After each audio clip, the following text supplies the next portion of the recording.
Okay. Gora, nami hinui ki o koutou, tēnā koutou, tēnā tātou. I'm Barry Coates, I'm facilitator of our next panel, which is on the internationalized economy. Special kind of warm welcome to those who are viewing online. It's great to see so many people having logged in. So hopefully we will try to give you a full participative experience, including the questions from the floor. Those of you who do have questions, please go and see Stephen over here if you've got a piece of paper, or on Twitter using one of the two hashtags, which are alt or hashtag alttrade, and secondly hashtag Hui 2018. So we've got a great panel here to discuss this issue. I'm not going to say too much by way of introduction. Perhaps apart from saying that I think the first panel showed us we have an opportunity in time during an extremely messy and changing international situation to actually get some of these ideas into the public debate. And I think this is a fantastic opportunity, and pay tribute to Jane Kelsey for bringing us together and for convening this hui. So, without further ado, let's go straight into the panel. It's my great pleasure to introduce the first speaker, Bill Rosenberg. Bill's Policy Director and Economist at the Council of Trade Unions. He was previously Deputy Director of Teaching and Learning at University of Canterbury. Bill. Thank you, Barry, and greetings to everyone. Very good to be here. So I've been given the topic of financial stability and tax. What I wanted to do is cover it in three different areas. One is domestic finance, one is the sort of cross-border international finance, and the third one is to just talk briefly about taxation of multinationals. So, in the domestic arena, the global financial crisis hammered home to us the importance of financial regulation. And regulation needs to be at a system level, so there's the sort of too big to fail or too connected to fail issues of a whole system. It needs to be at an institutional level, so this is about the stability of institutions and protection of customers of those financial institutions. And thirdly, it needs to be at a product level, so we need to be very careful about the high-risk products that we saw in the United States, part of the trigger for that financial meltdown. But the trend of financial and these international agreements is to deregulate, to allow the entry of foreign firms and products both by investment and by selling products across borders. So they either come into the country or it opens up the availability of these products across borders, making regulation much more difficult. There's concern among some experts that standard prudential exceptions which are in these agreements will not be effective in allowing the regulators to do their job of regulating. This raises problems at all levels: the control of institutions, restrictions on ability to control financial flows across borders, increasing the number of increasingly complex, difficult to regulate products, and reducing our ability to restrict the offering of toxic, what's been called toxic financial products. The scale of the financial system and offerings are both important. The bigger they get, the more influence they have on the economy and the more difficult they are to regulate. And the ability to control institutions offering products also becomes more difficult. Particularly institutions that are offering them across borders. So the concern is that it raises the probability of future financial crises. These concerns are intensified by making ISDS available to these financial institutions, as that was in the TPP, further threatening the willingness of governments to regulate and enforce regulation. So we need in these agreements, and by various means that we can, to enhance the ability to regulate, not reduce it. If we talk about the cross-border issues of finance, international finance other than foreign direct investment, which I'll talk about in a minute, can move rapidly across borders and therefore be destabilising. It's particularly a risk when we are undergoing a progressive political change. The threats or the reality of large movements can create an impression of crisis, much like the frenzy over business confidence surveys we've recently experienced. The frenzy is concerning because sometimes the problem can be real. Financial movements also influence the exchange rate, sometimes creating serious imbalances in the real productive economy for exporters and so on, and those competing with imports. An increasing body of research also suggests that increasing financial openness, and indeed the size of the financial system, is associated with rising inequality. So we need to be able to manage financial flows through controls on those flows, often called capital controls, that is, regulation to manage those financial flows, or through the use of international financial transaction taxes, even if they're only used quite rarely in times of crisis or when the crisis is threatening. Many of these are made either unlawful or it is unclear whether they are permitted under trade or investment agreements. A related need is to be able to take the actions necessary to prevent financial or balance of payments crises, or where we cannot prevent them, to help us mitigate and recover from them.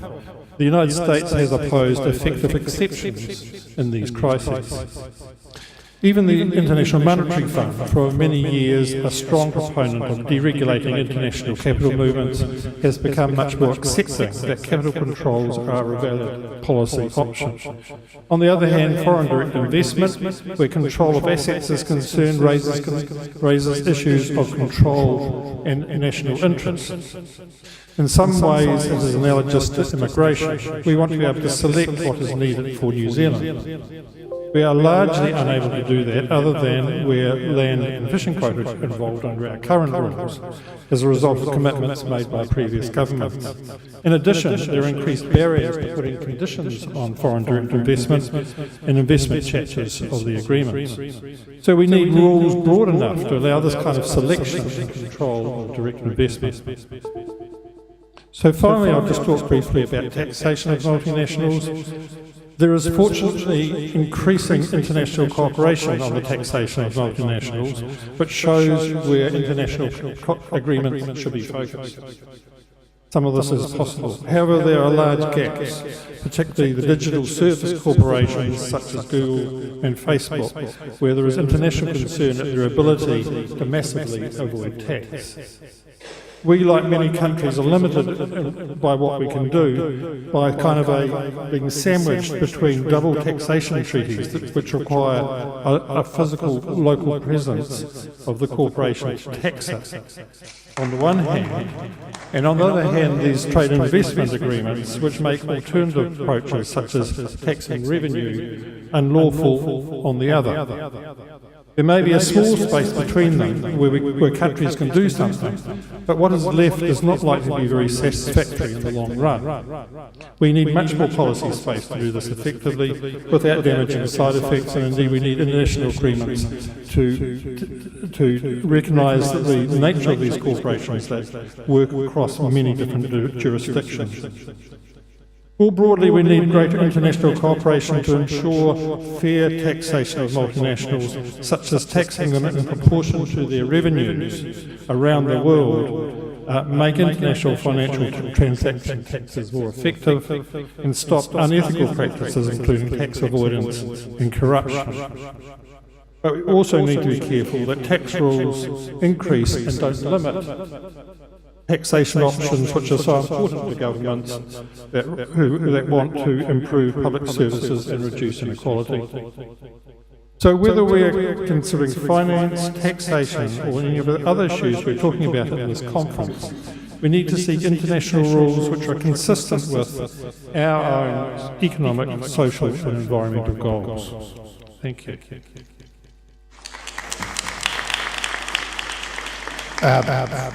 Thank you very much, Bill. That was very coherent, and thanks for your kind of leading work on many of these issues.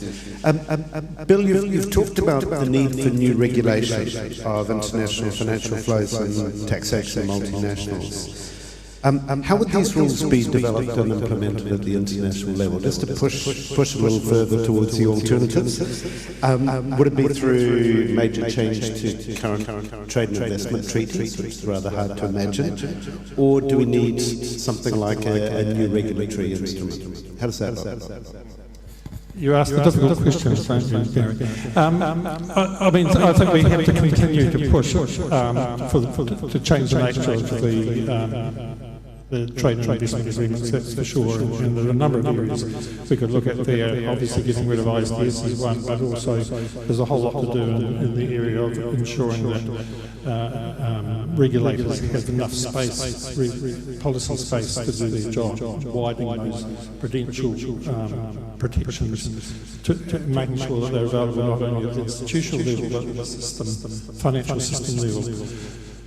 But what we find there is that the negotiators say, no, we don't want to change our prudential exceptions, because if we change it, then every other agreement we've ever negotiated will be seen to be weak and will set up some bad precedents. So perhaps what we need to be thinking about is international agreements to kind of do a mass change on these, or have a litigated understanding of what these exceptions mean, widen that space.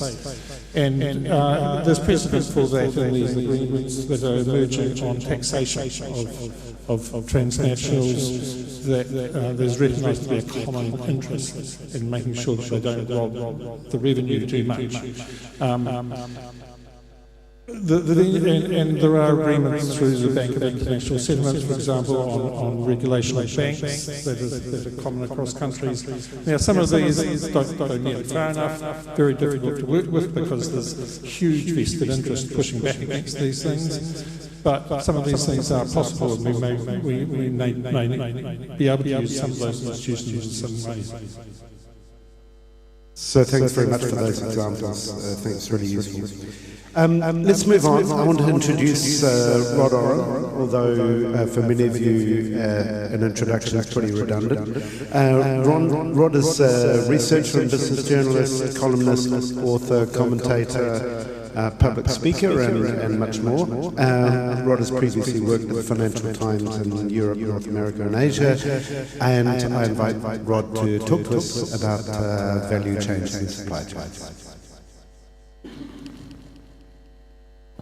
Kia ora tātou, Ata Marie, and to people online too. Thank you very much indeed, Jane, for organising this and for inviting me to be part of it. Of all the issues in trade, I think I'm probably most fascinated by supply chains and value chains and what that means to economies.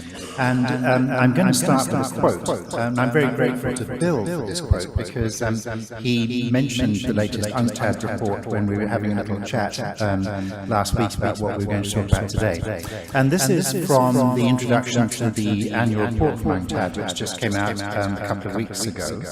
And this is what the Secretary General had to say at one stage. Asymmetric power is not unique to financial markets. The global trade landscape is also dominated by big players. The ability to lead firms in global production networks to capture most of the value added has led to unequal trading relations, even as developing countries have deepened their participation in global trade. Interestingly, the report is titled Power Platforms and the Free Trade Delusion. I'd expect nothing less from UNCTAD. I'm going to start with an international story, and then once I've made some comments about how this relates to us in New Zealand, I'll finish with the New Zealand story. But I want to stress that I really don't know the answers to these, but I'm not going to propose any. I'm leaving it to Barry to force me during the questions after I've said my bit. So here's first the international story. There is the northwest corner of South Carolina, around the town, big city of Greenville, was a booming manufacturing area for textiles and carpets from between the two world wars until the 1980s or so and into the 90s. But then that area began to decline, particularly as textiles and clothing moved overseas. But in order to turn that around, now less than 20 years ago, they headhunted very hard to find a European car maker who was prepared to build an assembly plant there. And in fact, that's what BMW did, starting to build its first US manufacturing plant at Spartanburg, just outside Greenville. And over time, some 200 companies from some 24 countries, all parts of the supply chain for BMW, co-located nearby. So today, that Spartanburg, South Carolina plant is BMW's largest manufacturing plant in the world. Even more fascinatingly, it's the largest exporter of US-made cars, which is probably a bit of a shock to US car makers. But because of what Trump's been up to, that's been very substantially disrupted. And so BMW has substantially reduced its exports of X3 SUVs, which were going from there to China. And instead, because this is becoming too hard because of the impositions, particularly on steel, that Trump is pushing, that in the interim, BMW is sourcing those X3s out of its South African plant, whilst it's building up the investment in its Shenyang, China plant, which is now on track to become its largest manufacturing plant in the world. So increasingly, that real power of trade lies in the role to facilitate the development of those deeply integrated supply and value chains. And I share Jane's fascination about whether when Trump is doing what he's doing, as trying to break those down, whether this is a thing, a push for good or evil, I'm still trying to work that out. And so there are all sorts of key examples, not just across the motor vehicle sector, but of course crucially consumer electronics, and indeed food too. And so I'll end with food when I talk about an example from here in New Zealand. The next factor in this is that China's whole role in this is changing very fundamentally, and there's some great studies on this, not the least of which one by Standard Chartered Bank a couple of years ago, which is China is moving incredibly fast from being a source of low-cost components for other people's value chains to being a relatively high-cost country. For example, it's far more expensive to manufacture something in Shanghai than it is in Michigan.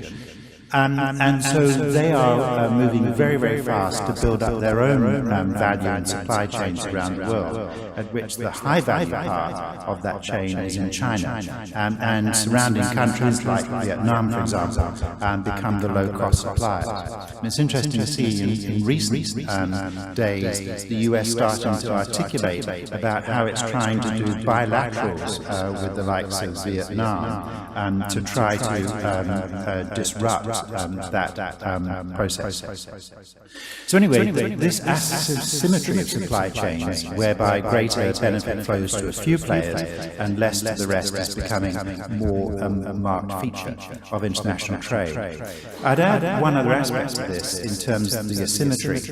It's really important, for example, what we export, because we want to be able to export the most valuable things that not only generate maximum income for us, but would be less subject to commodity price swings and all those sorts of things. Because we need to be able to import the very best of things and be able to pay for them. And that's going to be increasingly important as we push very hard for a low emissions economy, because a lot of that technology is going to be coming from overseas. Now, where do we stand in this? There is great data on where we sit in these global value chains that comes from the World Economic Forum's Global Competitiveness Report. One of the measures in that is a country's advantage, comparative economic advantage on a scale of 1, which is low-cost labour or natural resources, to 7, which is unique products and services. And in its most recent report, we scored 4.4, ranking us 31st in the world. So in other words, we're quite a long way down that measure. Our biggest weakness, though, is limited not just to that point, but it's also reflected in where you then measure us on value chains. So again, the World Economic Forum has a scale of 1 from being narrow, so you're primarily involved in individual steps such as resource extraction, like shipping logs overseas, to 7, which is you're present across the entire value chain, including design, production, marketing, distribution, and increasingly these days in the non-physical after-sales services involved in all that. So actually we were scored worse on that, 4.4 on that 1 to 7 scale, ranking as 37. And then a third measure is about some attempt to measure our control of international distribution, on which we rank relatively well, 20th. But the last measure I'll offer is one that's particularly difficult for us, which is cluster development. So how do you bring a whole bunch of people, like that Spartanburg, South Carolina example, a whole bunch of companies, around a cluster to develop something more sophisticated? And on those, we rank 44th in the world. No surprise, because the scale of our industry is so small here. So let me just apply some of those ideas to all those principles to 2 examples. The first one is about logs. What's going on now over recent years is booming log exports, which account for the vast majority of the volume and value of exports from our forest sector.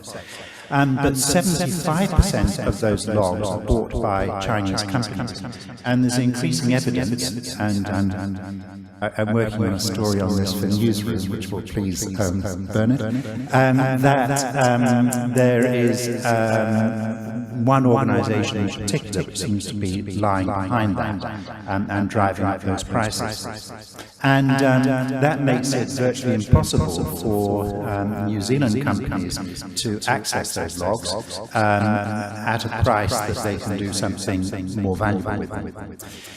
The other example I'll use is on milk powder, particularly on infant formula, which remains a very small percentage of our dairy exports. The ingredients for infant formula are big, so those go overseas and then are mixed in.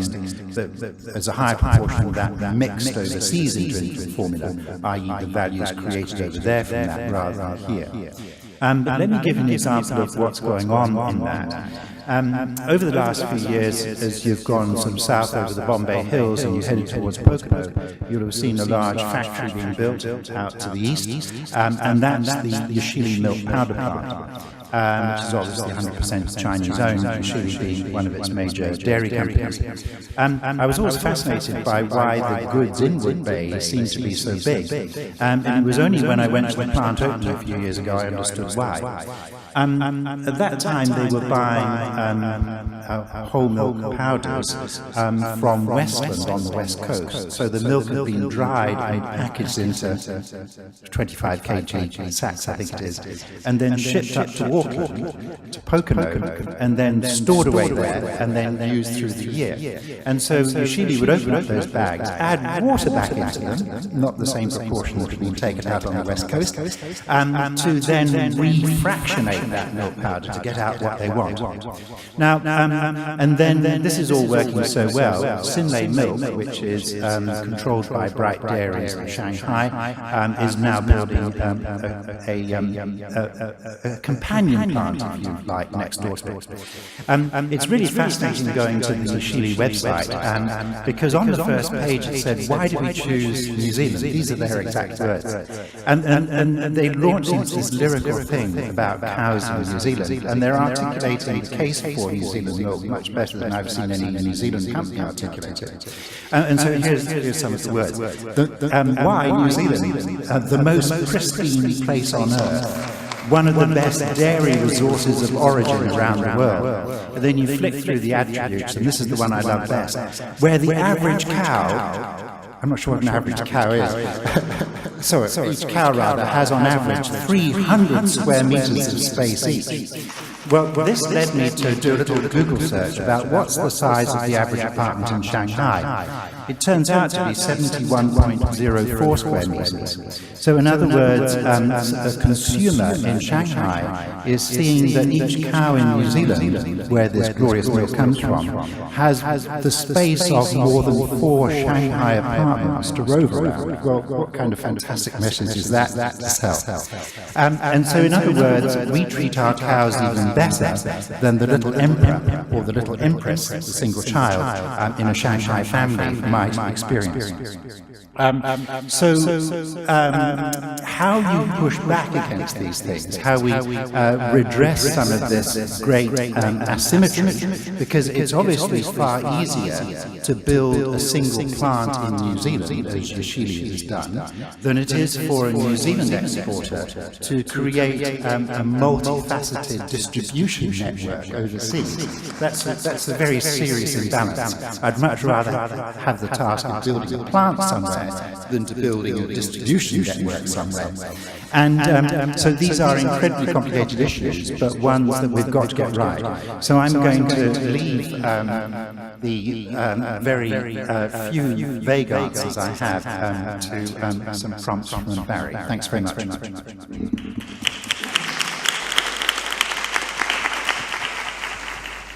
Thank you, Rod, and thanks very much for your work over a long period of time in trying to send the message about our need to transition from a raw materials, commodity-driven economy to something of higher value. So my question really is on that departure. You can have this one. So my question is sort of to pick up on your end point. Which is really, you know, if New Zealand has been relegated to this raw materials producing role within international supply chains, and or being a host of foreign investors who are capturing most of that value if the value added occurs. What's the role for government policy, and particularly what's the role for government policy vis-à-vis trade agreements on trying to move us up this value-added chain and capture some of those opportunities for ourselves? Thank you. The first point I want to make is that I'm a big fan of foreign direct investment as long as it helps us do something that we couldn't do ourselves. So in other words, there is real co-benefit in that. Some of the ways that can help is the OIA, the Act that governs overseas investment, has long had some provisions in there that require some measurement of benefit to the New Zealand economy. Those rules are rather weakly drawn and have been much abused in terms of some approvals that have been made. The current government is planning to use those more effectively. I think those really are important, and so it's incredibly crucial that we still have the right to do that in trade agreements. Another example of flexibility is that in British Columbia, where they had a real problem of log exports, they instituted a system whereby any logs harvested have to be offered to domestic processors first in an auction, and only the ones that they can't use are then exported. So in other words, that makes the log price rather more dependent on the supply rather than the great vagaries on the demand side overseas. I don't know how well that's worked, but from the little I know, I think that's a help. But beyond that, I think it is really difficult because any conventional old-style method of being very prescriptive about what can or can't happen in a country and try to erect barriers against that sort of extraction, I think is a pretty kind of 20th century model, but that's where I really struggle to be at all articulate about how a 21st century trade agreement might be more helpful. It is interesting on your first point that government policy is still going in the opposite direction insofar as in the TPP sort of clone the TPP, we increased the level at which foreign investment did not require any screening from 100 million to 200 million. So rather than exercising more discretion over foreign investment, this government has in fact gone in the other direction, which I think is a real problem. Yeah, and in New Zealand terms, 200 million is a big slug of investment. Very big. Okay, so thank you for that, and we can come back to that in questions. I want to move on and introduce Bernard Hickey again, not requiring introduction. Bernard, as you all know, is a financial journalist and editor, commentator across lots of different media on financial, economic and investment issues, managing editor at Newsroom Pro, and he's previously worked with Reuters, Financial Times and Fairfax Media. So warm welcome, Bernard. Thank you very much, Barry. I hope you don't mind if I use this and wander around, because I like to walk around. And thank you very much to Jane and to Barry for inviting me here today. And great to see you all, and great to see my fellow panellists. And I'm looking forward to that story, Rod. It's great. And by the way, read Rod's column today, which is very good, on touching on many issues that he's raised around Frontiera. Fantastic to see you all here. I'm going to challenge you to do something and ask you some tough questions and challenge your views on something. Firstly, I want to get some oxygen into our veins by asking you to stand up if you have either an Apple phone or an Android phone. Right, all of those people who have Apple phones or Android phones, stand up right now. Who here has either used in the last week Facebook? Put up one hand. Facebook. Google. Put up another hand. Put up third hand. No? So everyone here, okay, we can all sit down, we've had a bit of fun now. Sorry. The point of that is to say that the international global digital companies, not just the hardware companies, but the software companies, we're talking here about what they call the FANGs on the global stock markets. FANGs, F for Facebook, A for Apple, you could also add in A there for Amazon, Netflix, anyone here use Netflix? There's a few of us. Then G for Google, and they're the FANGs. Those are the big companies I want to talk about briefly here, and challenge you to think perhaps a bit more deeply about these things that are now completely intertwined in our lives. We got here today, I'm sure everyone got here today with the help of one of these devices or one of these tools. For example, to find out exactly where I needed to come today, I Googled Fale Pacifica Trade Conference, and there it was, I found it. Then I used Google Maps to get here. Then I used an app on my iPhone to use the scooter to get here. All very useful and helpful. It was great. It saved me some money even. And of course I didn't pay for the Google search or using the Facebook to get what we need. And I bet most of us here now are using these services to help subsidise what we do. To tell our friends and family where we are, or to publicise events, or to raise money, all of these things. And I, as a publisher at Newsroom, use many of these services. Gmail I use pretty aggressively. We obviously use Google Search, and we arrange our website so that Google Search can find what we need. We have someone who is our social media editor who uses Facebook and Twitter to help redistribute what we do. So we all use these things every day, and it seems incredibly convenient and fantastic.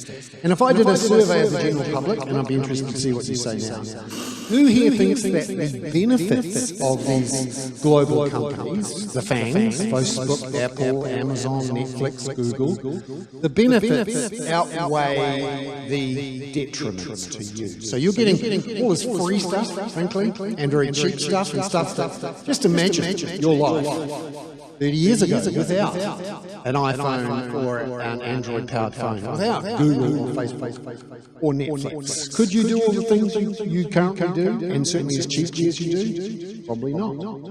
Who here thinks that the benefits outweigh the detriments? Yep. Most people would think that. And I can completely understand that. And for me, on the face of it seems the way. But I want to challenge that. Because the FANGs are dangerous, I think. And I want to explain why. And I want to do it through the lens of being a journalist and running a publishing operation and having done this for, well, on and off for 15 years, actually. My first website that I launched was in 2002 in Britain. And this was back in the days when we used Ask Jeeves. You ever remember Ask Jeeves? So you ask Jeeves instead of Googling it. That was the verb. Let's ask Jeeves. No one thinks of Ask Jeeves anymore. Or I was watching You've Got Mail, that movie, the one with Tom Hanks. And it was, what was the type service that they used for email those days? I can't remember it. It was, AOL, that's right. Hey, remembers AOL. Anyway, the point of this is to say that we now use these things, they're very free, they're very effective. But they dominate what we do, and they're starting to have an impact on our lives in a negative way. Let's start, for example, with the area of democracy and news, which is something I focus on. We saw in the 2016 election in the United States the impact of Facebook in particular on the ability to fairly and cleanly choose candidates in the US election. We certainly saw it earlier in the year during the Brexit debate, where malign forces from Russia, it seems, and from inside the country used the power of Facebook to target voters with misinformation at worst, or at best, and other things at worst. And they were doing a couple of things, obviously encouraging people to vote for Trump, because that made sense from a Russian point of view, but also to discourage people of colour and from Latino communities from voting for Hillary. So you encourage people to vote for Trump and you discourage people to vote for whoever you don't like.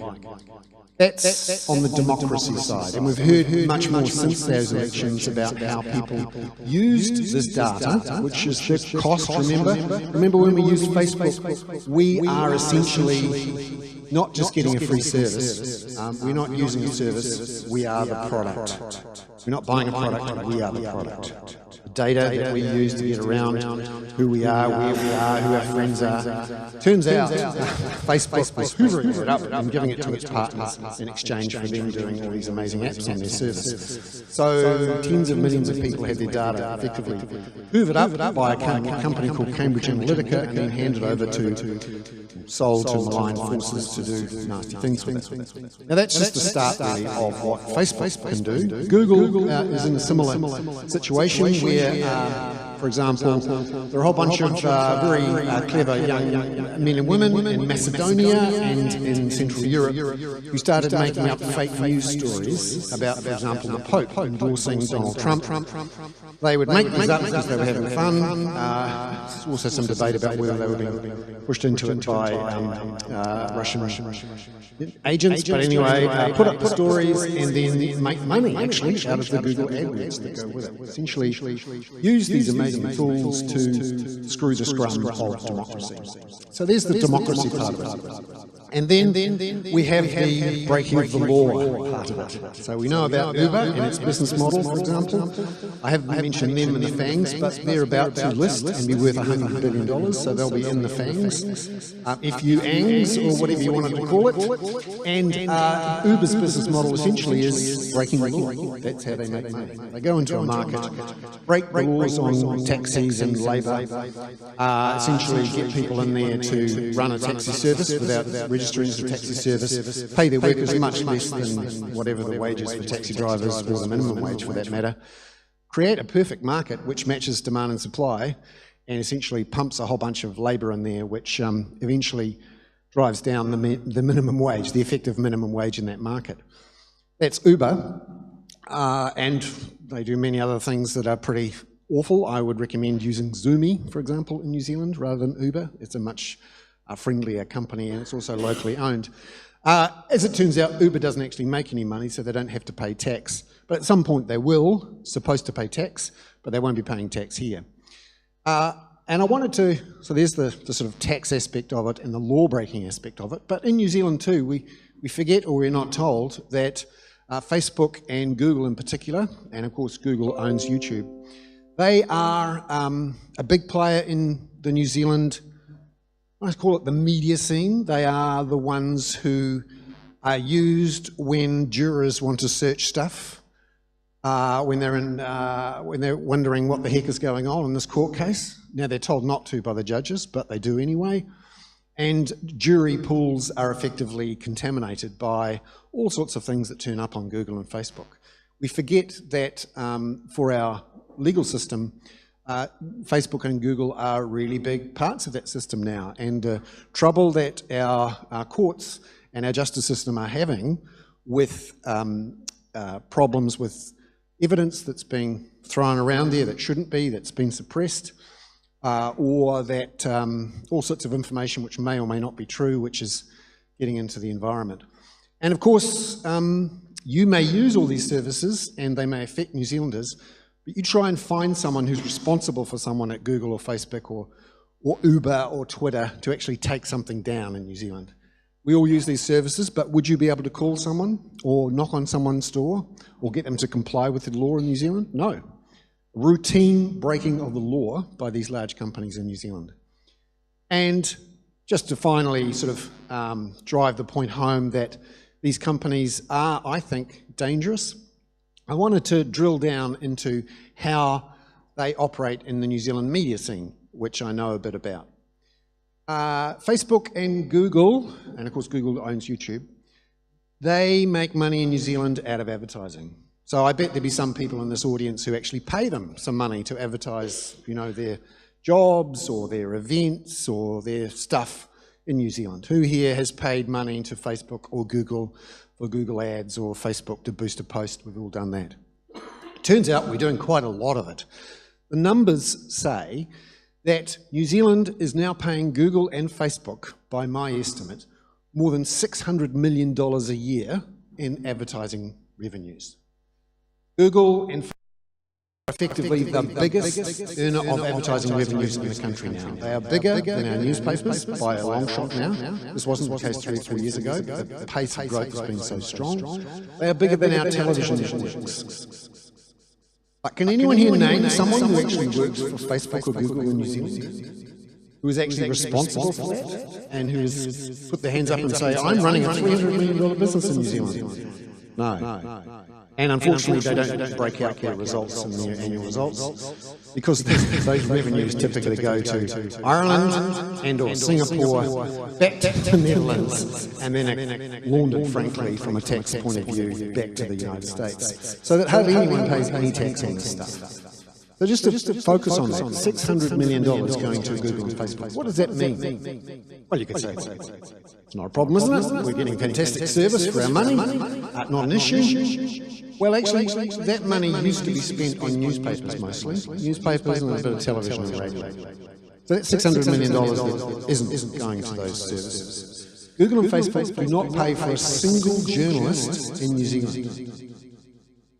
Google pays for a lobbyist. They have a full-time lobbyist in Wellington. And that's the meaning of that $600 million. And I'm in the market which is essentially competing for those advertising dollars, to the point now where there is so much volume of advertising inventory that Facebook and Google have managed to put into the market and be able to create value from that inventory for advertisers in a much more effective way than publishers. And those publishers are now going broke, effectively, and they're sacking journalists as we go. So, for example, this morning, as just a single example, the Southland Times, anyone here from Invercargill or used to live in Invercargill? Here we go. The Southland Times had this front page picture, as they should have done, of the helicopter crash which killed one of the Wallace boys yesterday. Big story, yes. The Christchurch Press had exactly the same headline and the exact same front page.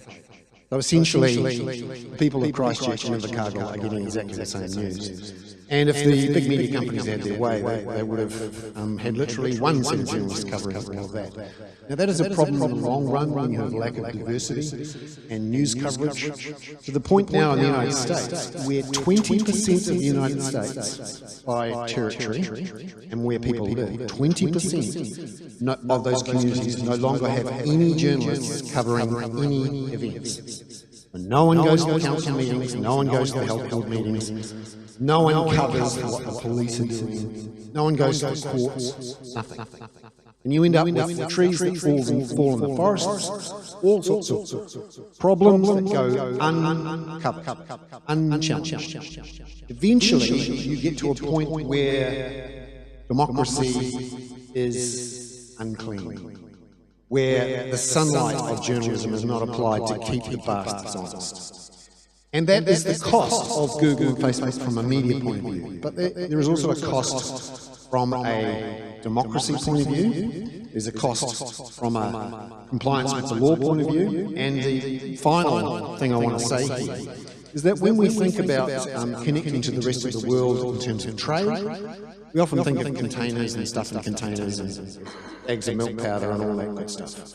But actually, as the world changes, we're changing from a goods-based world to a services-based world, where a lot of those goods are effectively being turned into services, or we're increasingly doing things that are services rather than goods. And a lot of that services stuff is not included in our trade agreements, and the arrangements that we have with Google, Facebook, and Apple, and the rest of the fangs aren't even mentioned in our trade agreements. The trade agreements were done before we started using these devices and software tools. And it's something we need to think about. Now, whether you use the trade agreements to do it or not, my personal view, and this is where I get a bit controversial, and I actually think that the most effective way to deal with it is to take a Chinese approach to it. This is not very popular or very PC about it. They actually banned Facebook and Google and Twitter. And they let their own services grow up. Now, they do it for their own reasons, which were nefarious and restricted their own democracy. Well, they don't have a democracy, restricted free speech in all sorts of ways. And I'm certainly not advocating for a Chinese-style internet. But I actually think we should argue to Google and Facebook, and there are people behind those faceless platforms. You can't operate in New Zealand unless you obey our laws. How about that? And I'd argue for that when we're talking about our trade arrangements in this digital world that we live in. Thank you very much.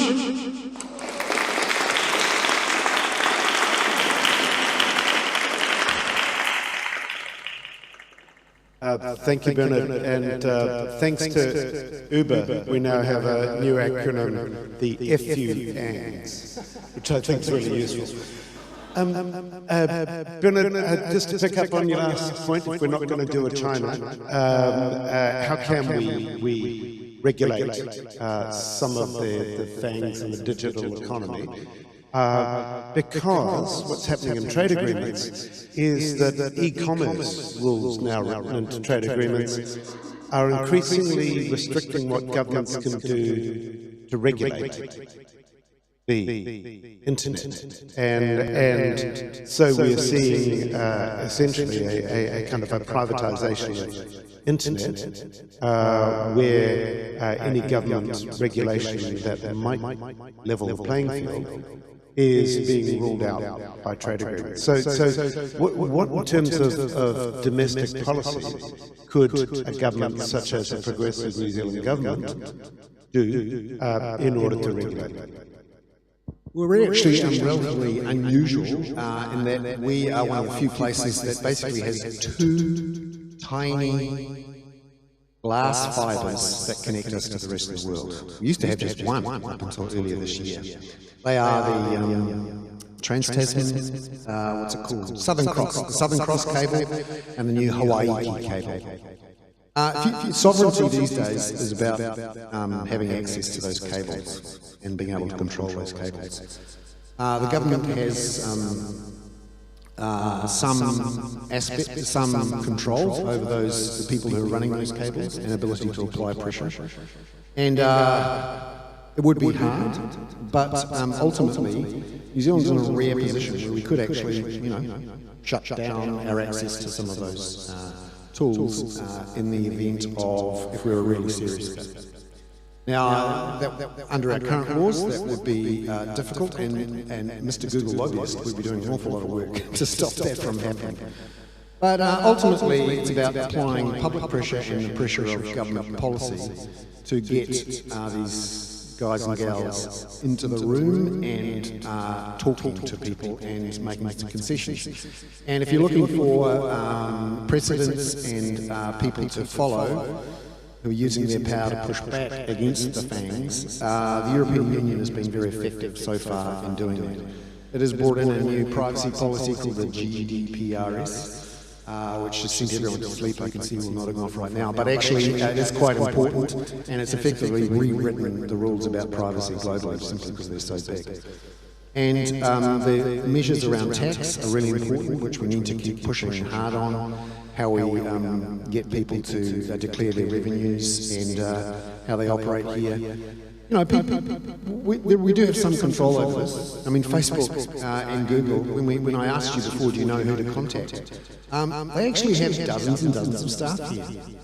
And it's amazing what influence you can have. If Jacinda Ardern, for example, was to stand up today in front of a lectern with 15 cameras in front of her, and to say to the mostly New Zealand employees of Facebook and Google and Uber and the rest, that you are selling your country down the river by working for these sociopathic, libertarian assholes.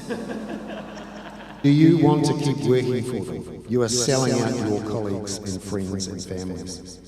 Now, she won't do that, and she certainly hasn't. But someone needs to say that sort of stuff. And someone needs to actually go to the person who works for Google and Facebook and say, do you know what you're doing? You're robbing your kids of the schools and the hospitals and the roads and the rail that would be paid for with the tax that has been paid. And you helped elect Donald Trump, you bastards. That might get their attention. And it's surprising what pressure it will do. And, you know, we do have the ability, if we're really serious about it, to, you know, go to the likes of Waiheke and Southern Cross and say, you know what, don't let these guys in. And they all have proxy servers here, by the way.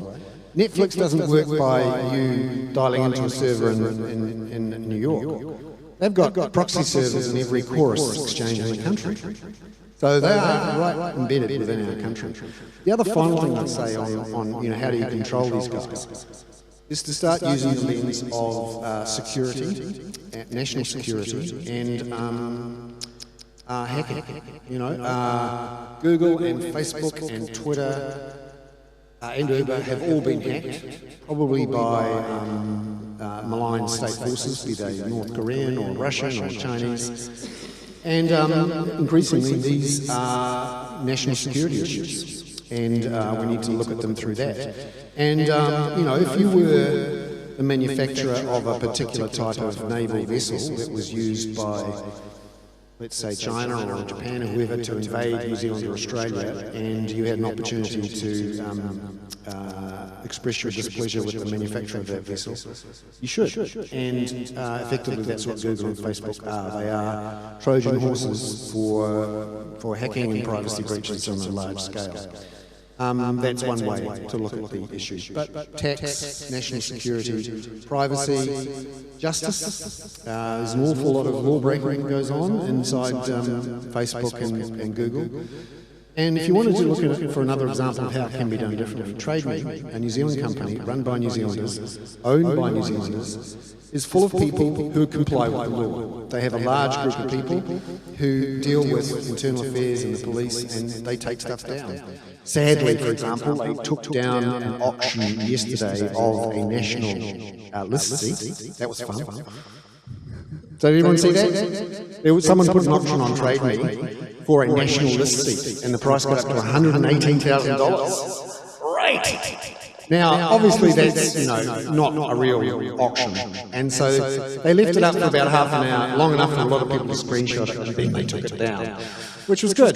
But at least they're complying with the law, and that's what Google, Facebook, and Uber and the rest should do. And we should force them to do it. We shouldn't just, you know, say this is a great libertarian project and we're getting all this free stuff.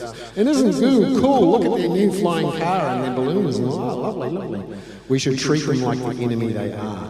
And I'm actually with Rupert Murdoch on this. He has used his publishing vehicles around the world to wage war on Google and Facebook, and he's absolutely right to do so. Thank you. I love that story about the Botany seats. You know, the price has just gone up from 100,000, which it was previously, to 118,000.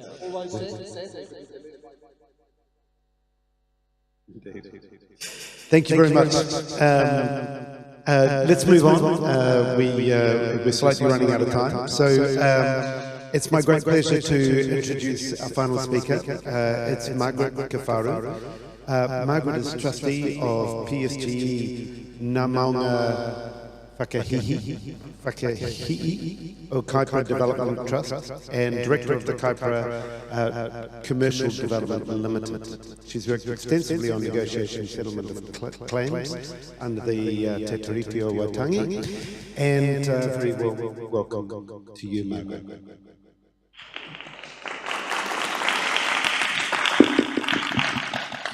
E rau rangatira mā tēnā koutou, tēnā tātou katoa, kia ora mai tātou. Tēnā koe Barry, kua mahi, tēnā koutou. I'd like to keep on the domestic side of things here. As Barry said, I've worked a lot with treaty settlements, and I'd like to echo I also come from Ngāti Whātua, Oake and Kaikoura, and I'd like to echo some of the words as recorded all this morning from Taiaha. And I wanted to remember one of our tupuna, Pāratu Haere, who was a very well-respected tupuna, and he was actually known as the father of Auckland. He lived in the 19th century, and he was a trader. He bought schooners, and he traded to Rarotonga, And he said at one of the dozen Māori parliaments in Tamaki in 1879, and I quote, "Mā konei ka whiwhi ngātai ai ki te pai e nei iwi e rua nei te Māori me te Pākehā."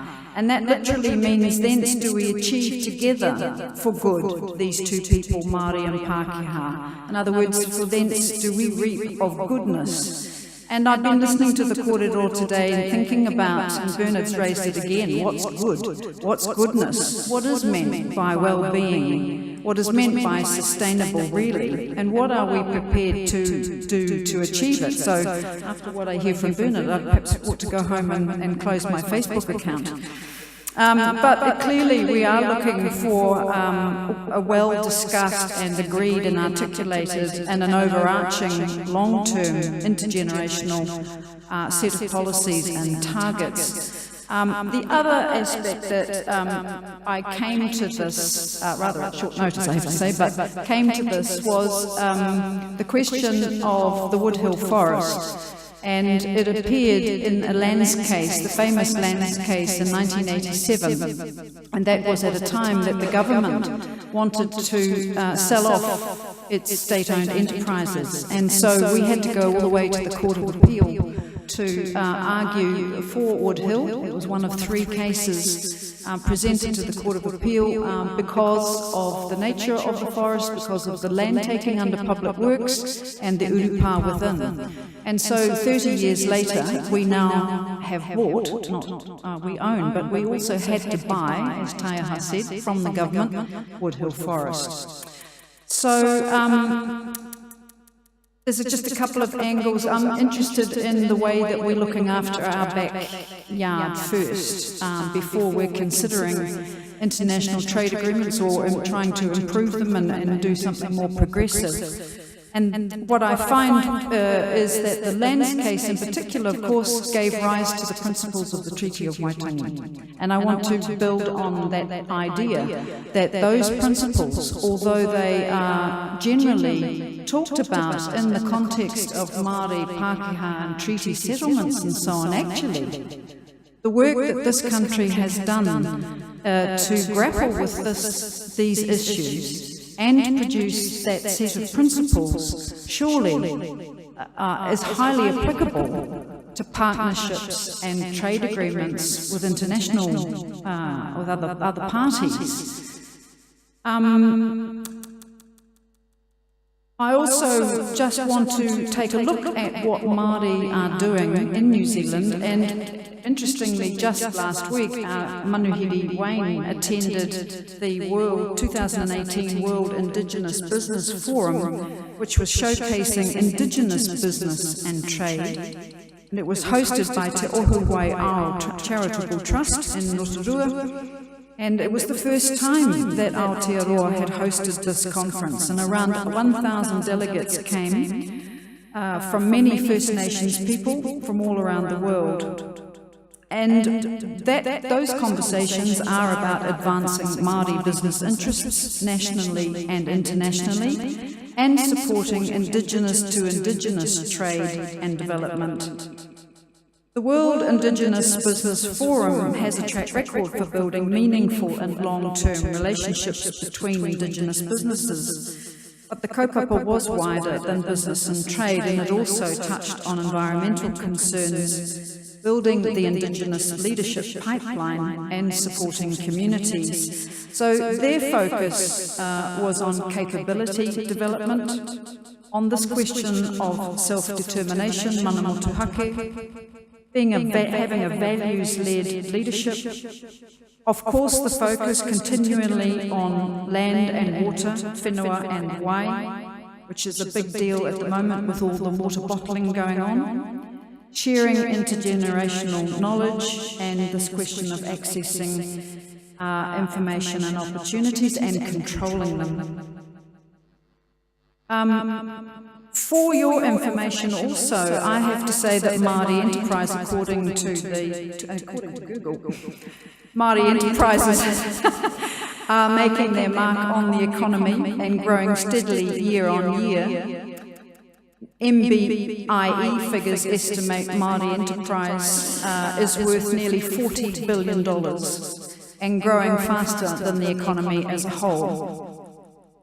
Māori employers, while largely flying under the radar, have amassed assets of $22.4 billion, according to a 2013 report by Burl, Business and Economic Research. Māori who are self-employed have a combined asset base of 6.6 billion assets, and the remaining 12.5 billion is owned by Māori trusts and corporations and other collectively owned enterprises such as tribal organisations managing treaty settlement funds. Māori make up 13% of the current New Zealand labour force, but Stats New Zealand estimates the Māori labour force will double to make up 1/5 of New Zealand's working age population. So I think that, and I'm going to give you some examples of some of these, this growth in business in the Māori economy, but it needs to be acknowledged, I think, that Māori have a place and a position in this question of a strategy for trade. You may have heard of the Waikato Innovation Park in Hamilton. So the focus there is to tap into untapped potential, and so they are going about the country into the small towns and helping entrepreneurs develop initiatives and apply for grants and stimulate action plans and provide mentoring. And so why I mentioned the Indigenous theme is because the Māori approach to business is broader than the individual generally, and we see people making mokopuna decisions for the generations ahead. And this was something that Mark Solomon spoke about. He said that the Ngāi Tahu had been talking the language of sustainability since 1870. O tātou a mō ka uri a muri ake nei, for us and our children after us. So there's a question of empowering individuals and investors to forge ahead with business ideas when they realise the size of the Māori involvement in the economy. One of the challenges, though, is that Māori also need to empower themselves and to, according to June McCabe, she says, leave an embedded victim mentality behind. There is no point on focusing on the deficit.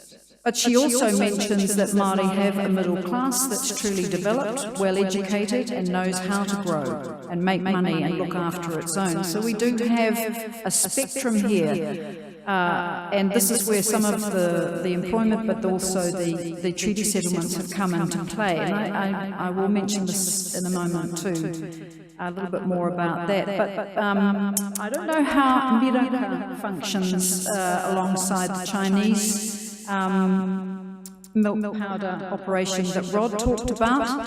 But here's an example of Miraka, which is a dairying partnership between the Wairarapa Moana, Tuaropaki Trust, Waipapa 9 Trust, Hauhangaroa Partnership, and Tauhara Moana Trust, and Huiaro Farm. So that's quite a collective there. They have a Vietnamese dairy company, Vina Milk, among their investors, and the Global Dairy Network is a strategic partner.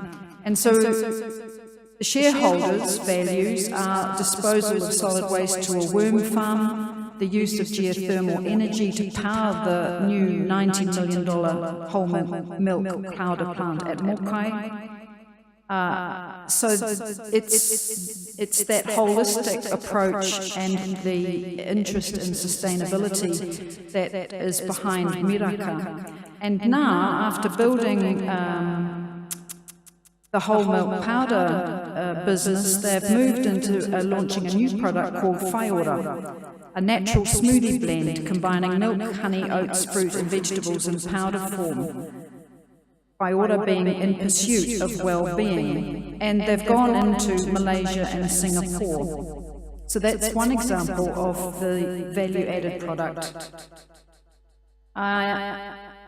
So I think what we learned from the corridor this morning also was to rely on the uniqueness that we have in New Zealand, and the Māori contribution to that is that holistic approach, the collective approach, using also for tourism and education purposes our local history, the preservation of our significant sites and the education around them, and the building of trust, confidence and integrity through cultural exchange. And so some of those delegations that have gone to China have been very focused on building solid relationships with people.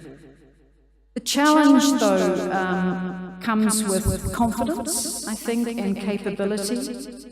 In the face of some of these treaty settlements, and I'm thinking of Tamati Kruger's words about Tuhoi, he's talking about the unsettledness of the settlement, even so.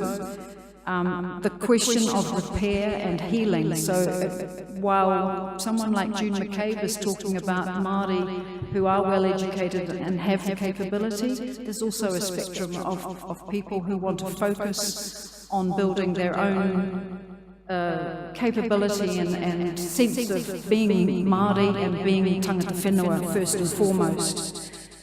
In our case, in the case of Ngāti Whātua Kaipara, there's also the question I think we need to address of complacency and the prominence of convention. So we bought Wood Hill Forest, and literally, although we would have liked to have grown native trees, the fact is that we've got radiata pine there.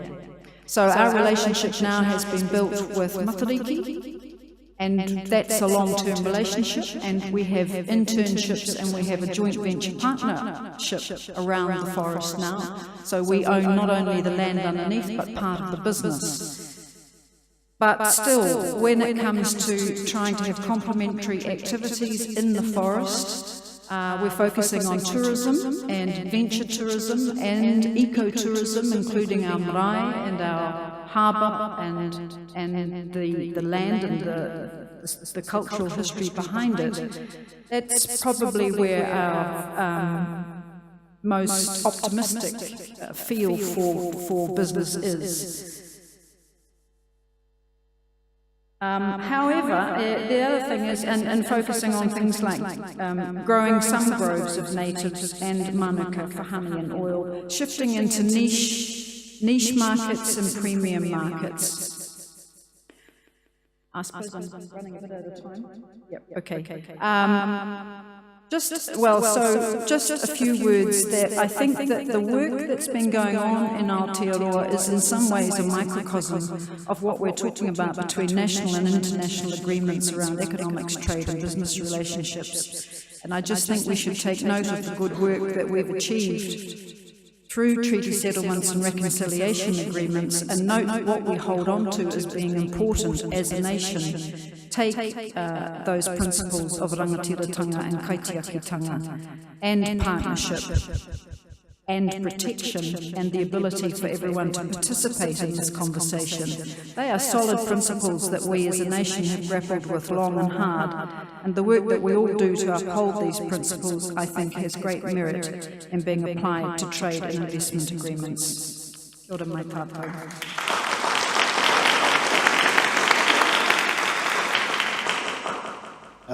Thank you very much, Margaret. I think that was really helpful. To stay, a quick follow-up question would be of the principles that you've identified that underlie much of your economic development work based on Te Tiriti, what would you highlight as being an important flexibility for the government to retain? So when they're talking about trade agreements, what policies do you want the New Zealand government to make sure that they don't give away in trade agreements that might support the kind of work that you're doing? I know it's a difficult question, but so put another way, how can government policy be supportive? Well, I think one of the things that has come about in today's corridor really is that the government has the right to make good legislations in exchange for the quid pro quo is protection. And I think that we've all been mentioning those questions: protection of our domestic market, protection of our land and water particularly, but protection of our right to say no, and so on. So we're looking to the government, trying to persuade them that yes, they have the right to make legislation, but for goodness sake, you have to take care of our country and our people first. I think that's a very good place to end the panel on. Thanks to those who submitted questions. We've got a record of those, and as Jane said, we'll find a way to respond to those online after the hui. If I can just have everyone give the panel a huge round of applause.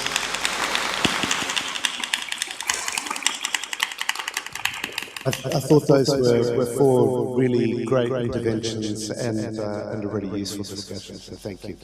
I'm now going to pass over to Margaret to introduce our guest, and sorry for your slightly late lunch break, but we shall break for lunch after.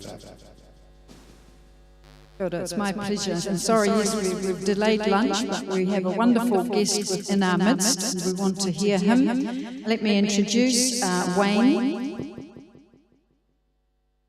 Wayne Garnons-Williams. Wayne is a Plains Cree from Treaty 6 Moosomin First Nation, the founding president of International Intertribal Trade Organisation, senior lawyer and principal director of the law firm Garwell Law Professional Corporation, specialising in tribal trade and economic development, as well as a member and past chair of the Federation of Saskatchewan Indian Nations Appeal Tribunal.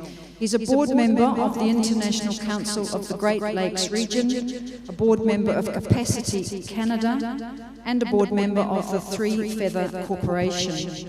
He's also a research fellow specialising in international comparative Indigenous law at the University of Oklahoma College of Law. He's appointed by order in council as a member to the NAFTA Chapter 19 Trade Remedies roster, and also a legal pundit providing Indigenous law insight and commentary for the Aboriginal People's Television Network. Nau mai haere mai, Wayne.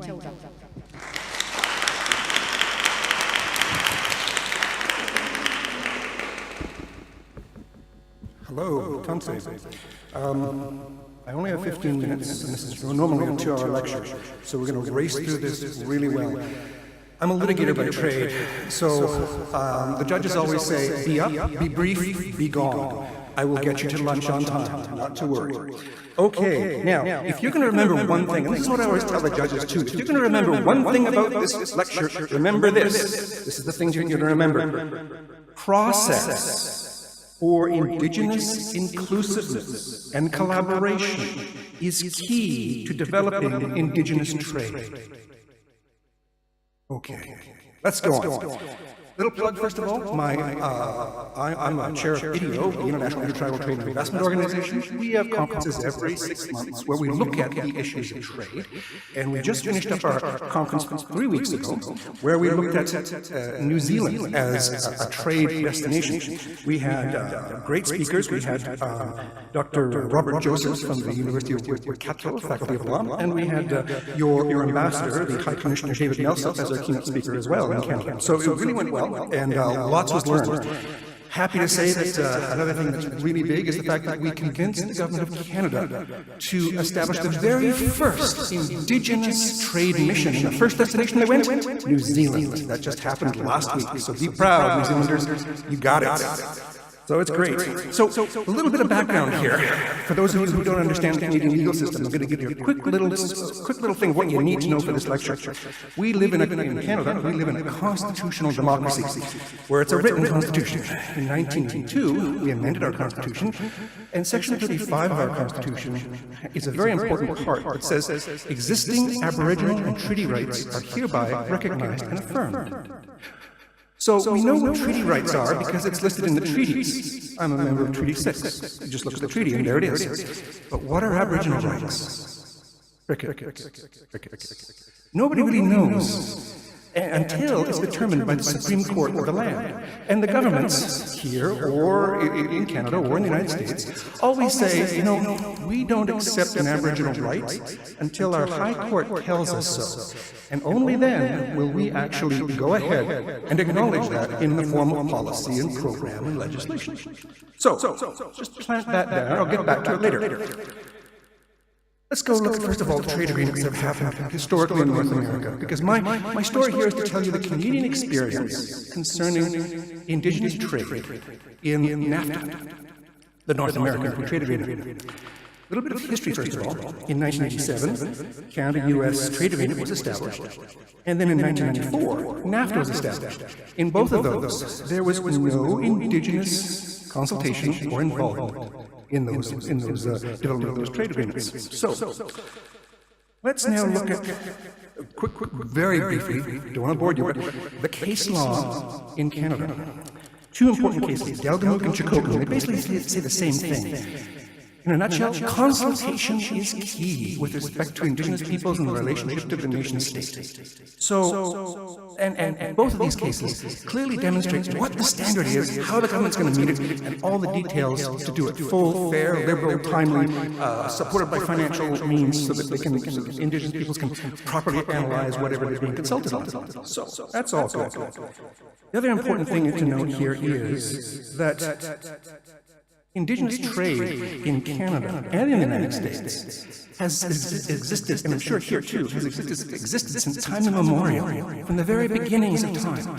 Indigenous peoples have been trading, and that's an important key step for NAFTA, because that prior contact trade is reflected in, for example, the U.S. Constitution.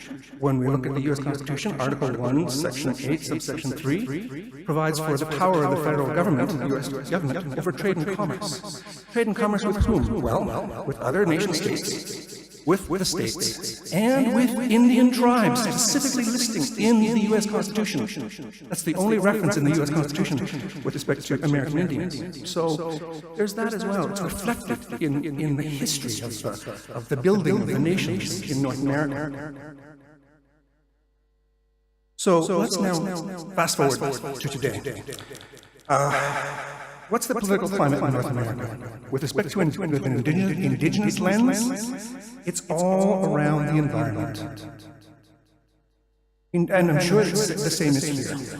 Indigenous nations globally want economic development, but not at the expense of our regional climate, water, air, and quality of life. Essentially, indigenous principle, the seventh generation principle, is applicable here.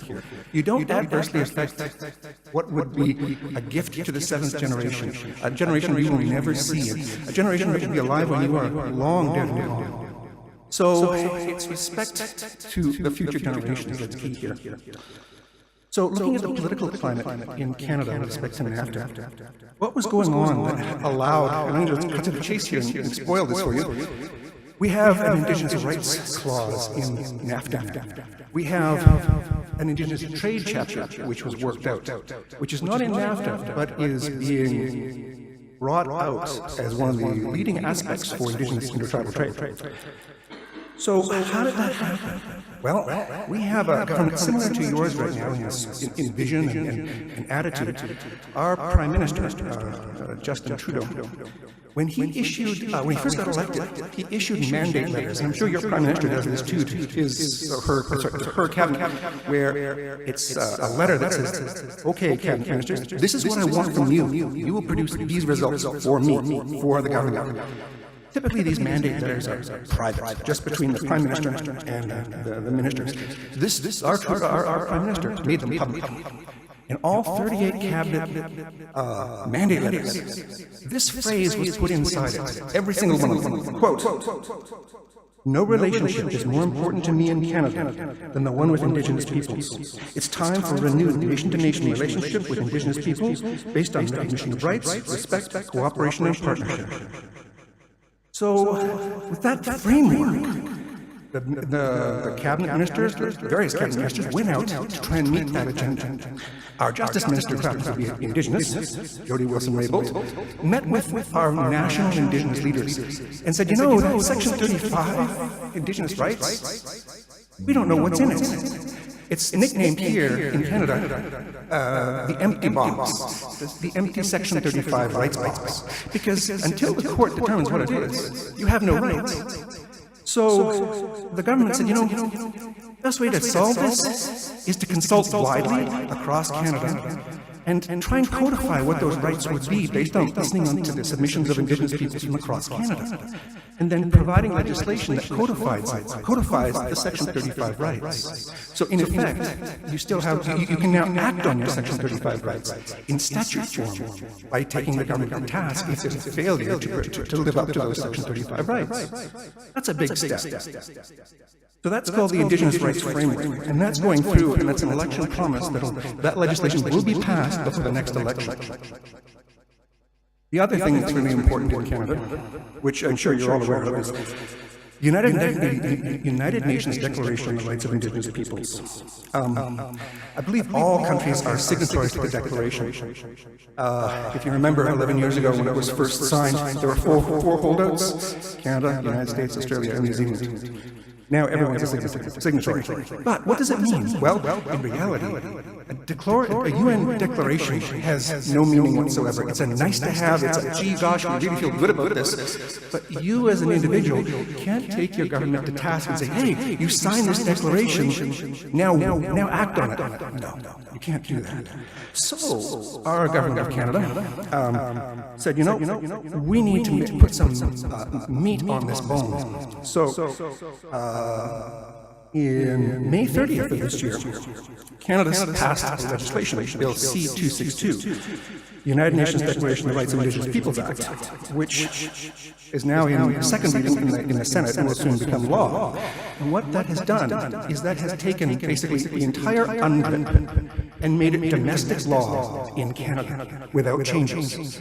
So that now, once that law gets passed, Indigenous peoples in Canada can rely on UNDRIP as a means of enforcing their rights. Just a little bit about UNDRIP, my favorite three clauses. Clause 19, that's free, prior, and informed consent clause. Very important. Another one that's really important for Indigenous peoples, 29 sub 1. That's the right to the conservation and protection of the environment for Indigenous peoples. And the last one that's really important in this context is 20 sub 1. That's the right to maintain and develop Indigenous economic institutions and to freely engage in their traditional and other economic activities. When you look at that, when you look at economic rights, what is an economic right for Indigenous peoples? Well, look at what they originally had. Trade amongst nations, intertribal trade. That is an economic right. It's prior, existing, has been practiced since time immemorial, and is practiced still today. So, now I go back to last year, in July. That's when Donald Trump decided to pull the pin on NAFTA and renegotiate. When he renegotiated, the government of Canada came out to the people of Canada and said, hey, Donald Trump wants to renegotiate. What should we do? Any issues to add to this? My little organization, the International Intertribal Trade and Investment Organization, put together a submission. And it was based on law, based on policy, based on common sense, where we asked for the following: participation of Aboriginal peoples in the negotiation, recognition of the rights of Indigenous peoples in the participation of decision-making concerning NAFTA, development of a framework for meaningful and increased participation in the negotiation process, development of an Indigenous peoples chapter, development of an Indigenous rights chapter, incorporation of UNDRIP, protection of Indigenous cultural property and traditional knowledge. All of this was included in our submission. Out of 2,500 submissions that were made to the Government of Canada, we were the only one that made an Indigenous rights submission. So, as a result, I literally got a phone call from the minister. She said she just read it, she loved it, and she's passing it on to the Prime Minister to include it in the progressive trade agenda for the Government of Canada. As a result, they asked me, who do you want on the Canada NAFTA Council, which is the senior council advising the Minister of Trade? I said immediately, it's got to be our national chief, national Indigenous chief, Terry Bellegarde. So he was put on the NAFTA Council. As well, the aspect of an Indigenous trade chapter and an Indigenous rights chapter was immediately put on the agenda. And finally, with respect to the process, the Government of Canada said, okay, we're specialists in international trade. We've been doing trade since the beginning of Confederation, but we've never really done Indigenous trade. We need your help. We do not know what we're doing on this, and we seek your guidance. So we sat down with them, and we worked out a process and a framework that was inclusive. In essence, we kept the circle ever wider, kept it getting bigger and bigger. We included any Indigenous nation, any Indigenous treaty holder, any Indigenous rights holder that had an interest in developing the Indigenous trade chapter and clarifying the Indigenous rights chapter. Then the process, every week for 2 hours, we would meet with our global affairs or external affairs or whatever the equivalent is in New Zealand. We'd meet with the Canadian global affairs representatives, the specialists, and we would look at various topics within NAFTA. And then we would have the specialists give their presentation of what it is, whether or not procurement or human resources or anti-dumping. And then we would look at it from an Indigenous lens and debate it and discuss it.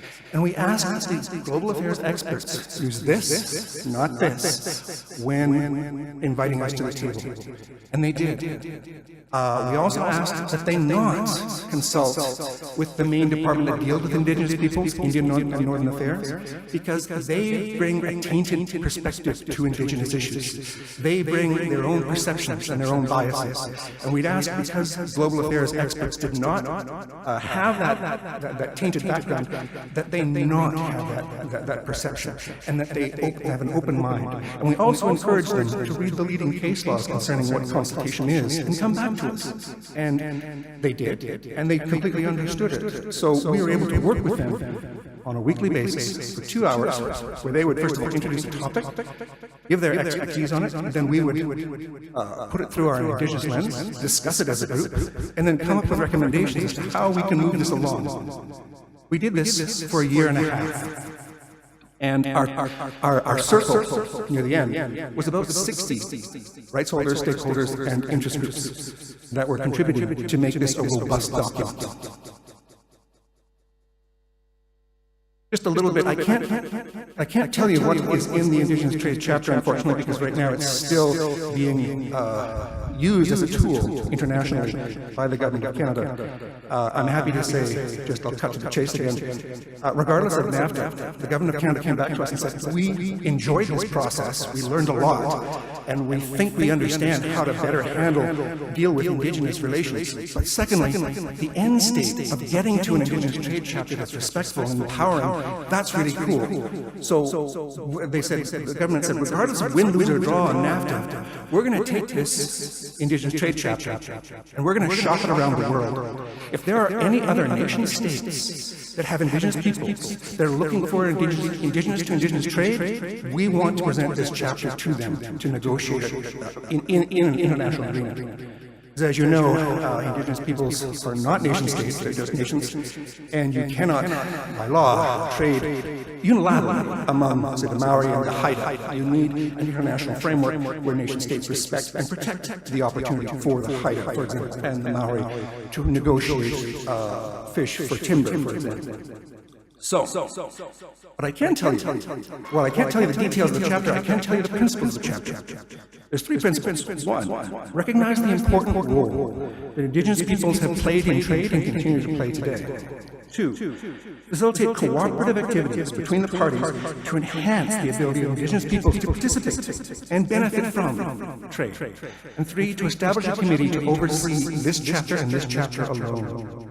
Now, as well, the Government of Canada does allow us to participate. They've invited us to participate on the regular briefings concerning NAFTA, Mercosur, Pacific Alliance, etc. We get the briefings just like any other groups. And I'm happy to say that the Indigenous Trade Chapter, with respect to the Pacific Alliance negotiations, was first of all introduced as a side document with the government of New Zealand. And we'd been working with the government of New Zealand for some time now, so we're well aware of the fact that New Zealand has done a lot of work. So when we introduced our Indigenous Trade Chapter to New Zealand said, "Oh, that's very nice, thank you very much. Have you seen our draft of an Indigenous Trade Chapter?"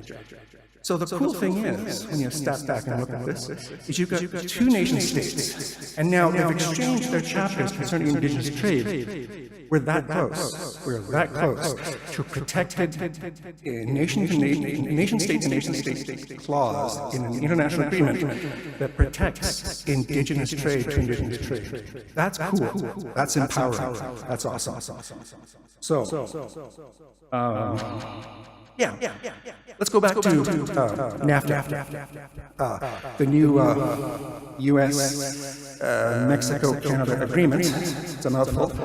We nickname it NAFTA. Well, we didn't get the Indigenous Trade Chapter because Trump is Trump. We did get the Indigenous Rights Chapter. The Indigenous Rights Chapter, I'll cut to the chase, says nothing in this agreement shall preclude a party from adopting or maintaining a measure it deems necessary to fill its legal obligations to Indigenous peoples. And then, as a footnote, for greater certainty for Canada, the legal obligations include those recognized and affirmed by Section 35 of the Constitution 1982. Remember what we said about Section 35, the empty rights box? Now, think about this. It's no longer an empty rights box. It's now legislation. Now codified. We're moving from a sword, from a shield to a sword with respect to trade. So what's been learned here? Well, a couple of things from a process standpoint.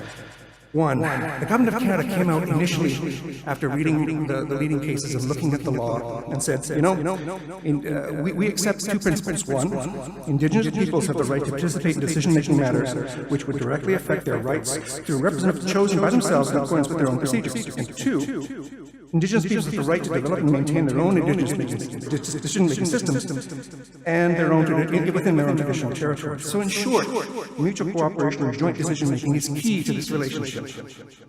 And the key three learnings from this: one, upfront recognition of Indigenous rights is important. And from the Canadian standpoint, it was saying, we recognize that Indigenous rights are out there. We don't know exactly what they are, and we're going to figure that out, but we recognize that you have rights, generally, and we're going to try and meet those. And we also recognize the general principle that you have a history of trading, and therefore, that would be an Indigenous right as part of your economic rights. And two, consideration for traditional knowledge and the impact of rights and culture on trade. And three, early and ongoing engagement concerning the federal and provincial regulatory and policy process. So the last thing that I wanted to talk to you about was if, and this is one of the processes we were looking at. When I testified in front of the Standing Committee on Trade in the Parliament, they asked me, Wayne, what happens if there's no Indigenous Trade Chapter? What then? And so my position was clear. We need to move on with trade. Trade's still going to continue. Indigenous trade is going to continue. But we need you to help us move that on. So I was suggesting legislation providing Indigenous trade zones, not foreign trade zones, but Indigenous trade zones, so that, for example, the Maori and the Haida could have their own designated transshipment points that are trade zones, and they could trade their goods back and forth and be protected with respect to the tax opportunities. So it's that kind of thing, developing the framework for trade, for healthy tribal nation to tribal nation. Trade is important. It's the nuts and bolts that really matter. And I'm happy to say, speaking of nuts and bolts, as I mentioned, Canada has taken the first step to provide Canada's first official Indigenous trade mission to New Zealand. There'll be others that will follow. We've met with His Excellency Martino Lizcares, who was the ambassador to Peru and the president of Peru with respect to Indigenous trade opportunities, and we continue to do so with respect to representations in the United Nations Permanent Forum on Indigenous Peoples. and try to develop those aspects. So in closing, I just want to thank you and remember three things. One, the Indigenous Trade chapter and Indigenous Rights chapter was developed by collaboration, by partnership, by working hand in hand from the very beginning, not a top-down approach, but working together. And two, that true reconciliation includes economic reconciliation. The recognition of the indigenous rights of trade is something that would be a good step for any government that has indigenous peoples to recognize and to move on from that. So with that, I will conclude my remarks. Thank you very much.